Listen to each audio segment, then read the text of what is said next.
కంగుని కళ్ళు తెరిచి, ఏంటి ఏమన్నావు అనిందంట. నేనేం తప్పు అన్నాను?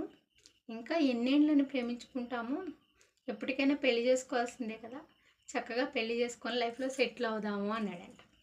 అంటే దానికి ఆ అమ్మాయి, నువ్వు ప్రేమించేటప్పుడల్లా ఏం చెప్పేవాడివి, నువ్వు నా కలల రానివి, నా జీవితంలో నా పక్కన లేకపోయినా నువ్వు చుక్కల్లో జాబిల్లివి, నా కళ్ళలో ఉన్న బతికేస్తానన్నావు కదా, మరి ఇప్పుడేమిటి పెళ్లి చేసుకుంటున్నావా, పెళ్లి చేసుకుందాం అంటున్నావు అన్నాడంట, అనిందంట.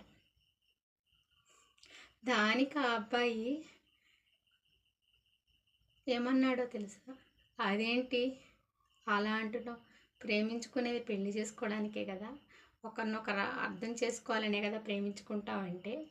దానికి ఆ అమ్మాయి ఏం సమాధానం ఇచ్చిందో తెలుసా? నాకు అమెరికా సంబంధం కుదిరింది, అర్థమవుతుందా, నువ్వు కళ్ళల రాణిగా ఉంటే చాలన్నావు కాబట్టి ప్రేమించాను, నీ జీవితంలో ఉంటానని తెలిస్తే అప్పుడే చెప్తే ఇంతదాకా ప్రేమించేదాన్ని కాదు, బ్రేకప్ చెప్పేదాన్ని అనిందంట. అర్థమైందా ఫ్రెండ్స్? ఇప్పటి ప్రేమలు భూమి మీద నిలబడు, కన్నీళ్ళే